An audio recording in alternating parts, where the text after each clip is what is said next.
Good evening and welcome to Tucker Carlson Tonight.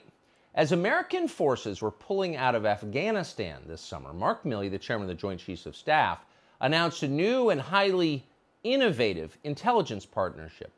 The Pentagon, Milley explained, would begin sharing classified information with the Taliban. Yes, the Taliban, the bearded religious extremists in man pajamas that for 20 years we've been told pose a major threat to us in the United States. But no longer. They're our partners now. The Biden administration, Milley explained, was even open to coordinating with the Taliban on counterterrorism strikes against our new enemy, a shadowy group that may or may not actually exist, called ISIS-K. We don't know what the future of the Taliban is, but I can tell you from personal experience that this is a ruthless group from the past, and whether or not they change remains to be seen. And as far as our dealings with them at that airfield or in the past year or so, in war, you do what you must in order to reduce risk to mission and force, not what you necessarily want to do. Any possibility of coordination against ISIS-K with them? Do you think? It's possible. Because when you're fighting ISIS-K, no holds are barred. So the first of Milley's coordinated attacks against ISIS-K arrived 3 weeks ago. It was August 29th.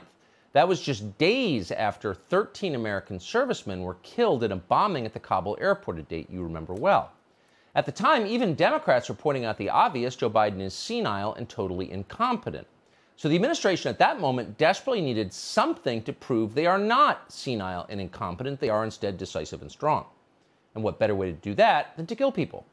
So that day, the U.S. military bombed a white Toyota in a residential complex not far from the Kabul airport. The White House touted that strike as a demonstration of our over-the-horizon military capabilities in Afghanistan, particularly against ISIS-K. Now, Mark Milley, who's pretty young to be senile but often seems like it, strongly agreed this was a good thing. But at this point, we think that the procedures were correctly followed and it was a righteous strike. Do we say good thing? We meant righteous. That was a righteous strike. And everyone in Washington agreed. One unnamed U.S. defense official described the attack to our Jennifer Griffin this way, quote, "Multiple suicide bombers inside the vehicle struck by U.S. drone today in Kabul. Significant explosives in the vehicle led to secondary explosions. Bombers belonged to ISIS-K, and they were en route to Kabul airport," end quote. So it was perfect. All the bad people were dead. All those ISIS-K operatives. And virtually every news organization in the country parroted this account. They were grateful to give poor old Joe Biden credit for something. The Washington Post assigned 5 reporters to the story, and they dug deep. They concluded that Biden's drone attack had hit, quote, an Islamic State target. On television, where there's mostly no reporting at all, they just read the paper and repeat it, not a single person seemed very skeptical of this. Our ability to demonstrate effectively that we can strike such targets once the intelligence cues them up. We can strike them from outside Afghan borders, which is a critical element of the Biden plan once we withdraw. So this over-the-horizon capability was demonstrated. I thought it was effective. You call this strike remarkable. This is a realization of what President Biden calls the over-the-horizon strategy. The military event today is so much more than just a single drone strike. It is a projection of power. It is a message from the United States government that even though we're leaving, we're not done with counterterrorism operations. Even though we're going to have to do this, as they say, over the horizon from remote locations, and it's going to be far more challenging, we can still do it. So keep in mind, every single one of the people you just saw speaking knew nothing, literally nothing about this drone strike other than what they read on Twitter. They were totally ignorant. And that did not prevent them, as it never does, from trying to sound totally authoritative. That's our news coverage. Soon, however, a few people started to ask the obvious questions. For example, who exactly had the U.S. military killed? When asked, the Defense Department wouldn't say. Oh, that might have been a tip. DOD also would show no proof of those secondary explosions, the explosions that proved the vehicle was being driven by ISIS-K suicide bombers.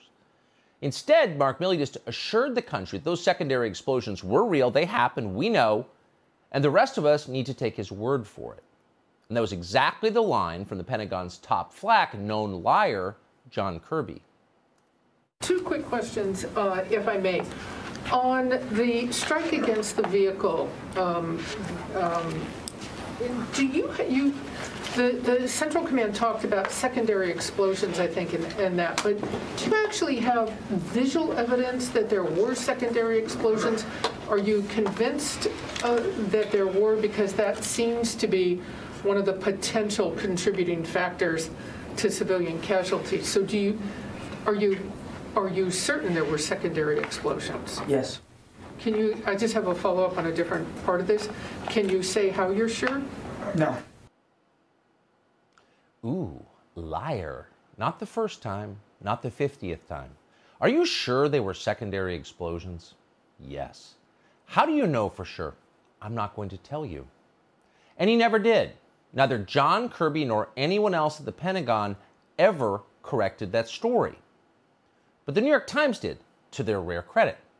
More than a week ago, the New York Times ran a piece revealing with video evidence that the Biden administration's drones did not actually kill anyone from ISIS-K, whoever they are, assuming they exist. The drone killed a civilian aid worker and a car full of kids.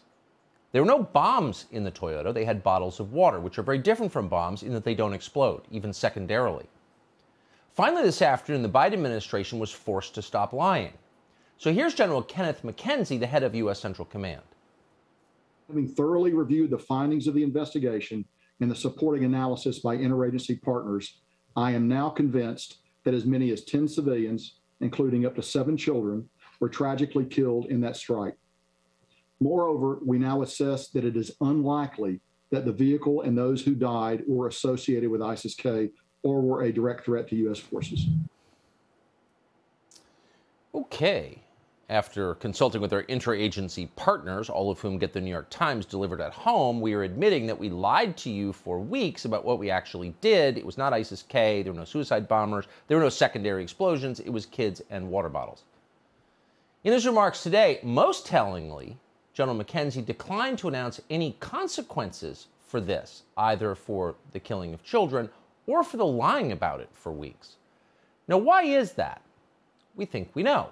Back on September 1st, Mark Milley explained that the drone strike of August 29th wasn't out of the ordinary. In fact, it followed the very same procedures as every other drone strike over the last 20 years in Afghanistan. We had very good intelligence that ISIS-K was preparing a specific type vehicle at a specific type location. We monitored that through various means, and all of the engagement criteria were being met. We went through the same level of rigor that we've done for years, and we took a strike. Oh, we had very good intelligence. Likely the same kind of intelligence that led us to believe that German-educated Saudis would never fly airplanes into the World Trade Centers or the Pentagon or a field in Pennsylvania. The intelligence that told us the Berlin Wall wasn't about to fall. The intelligence that told us it was fine to give up Bagram Air Base because Kabul was safe. The government would stand. That intelligence. So the drone strike of August 29th that killed a car full of children underwent, and we're quoting, the same level of rigor that we have done for years.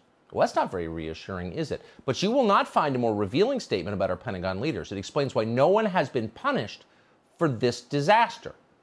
If you fire Mark Milley for killing a bunch of kids unintentionally and then lying about it, maybe the accountability chain will start. Maybe they'll want to fire whoever left hundreds of American citizens behind in Afghanistan and lied about that. So you can't start firing people just because they're terrible at their jobs, obviously. So you can't fire anyone. That's the rule.